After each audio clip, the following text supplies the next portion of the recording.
will depend on what role are you in. Like influencer marketing itself involves a lot of roles in it. So for example, say, what is influencer marketing? It's about, for example, closing a business deal for a creator.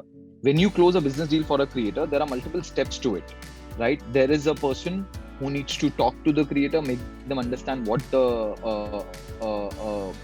the brand requires. There is a person who talks to the brand, right, and understands what they require and basically bridges the gap between the creator or his management and the brand. Then there is a person who would, once the deal is, say, locked, right, that this is what we want to do, these are what the price points are, then there is a person who will execute the deal, right? So there are different types of roles in influencer marketing itself. If I have to talk about the most common role, which is obviously the sales role, right, where they are basically selling video inventories of creators to brands, their day would look like, say if it's an 8-hour day I'm talking about, I think the first 2 hours would go in catching up with the mails which have come from the previous day, or sending out mails where they are reaching out to brands and partners.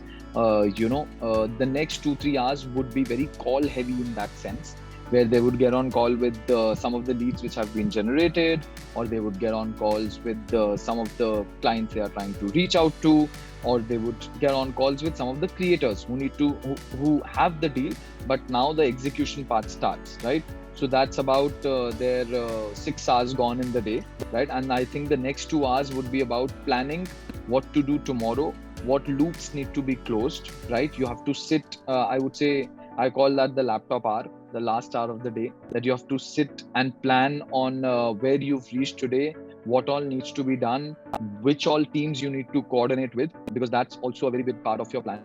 And and then check out. Typically, I am saying 8 hours just to, make people feel very nice about it. But mostly it's most often than not, it's a 10-hour, 12-hour job per day easily, So yeah, it's not 9 to 5. Got it. So what I'm understanding from what you're saying is that there are subdivisions in the role of influencer marketing. One of them is influencer onboarding, where as an agency like Qyuki, you reach out to more and more influencers and get them to partner with you to say, okay, you represent me as a brand. Yes. Right. Yes. As a talent. Yes. As a talent. So that is the talent management aspect in influencer marketing. Then is about chatting with the influencer, somebody like Kusha Kapila or Shushti Patch, or chatting with one of these guys and saying, okay, what is your brand and what kinds of businesses do you want to associate with? Then reaching out to those businesses, or those businesses reaching out to you to say, we'd like to associate with an influencer marketer. Yes. Yes. And then going ahead and figuring out what that content is going to be, how that brand is going to be integrated with the influencer, and what is the execution element of it going to look like. And then reporting back to the brand saying, this is what happened, these were the outcomes, this was the ROI, these are the number of people that watched this, and so on and so forth. So there are various subdivisions under influencer marketing. Is that correct? A lot of them, yes.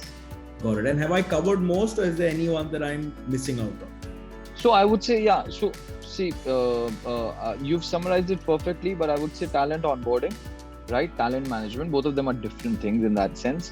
Brand onboarding.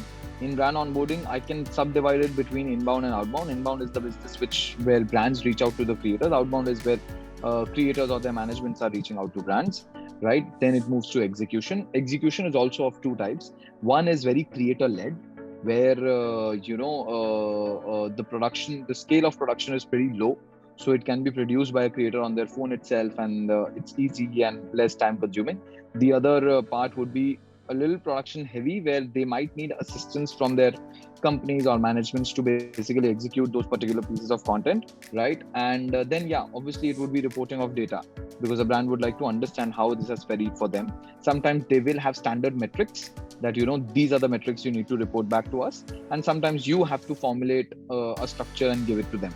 It depends on who you are working with.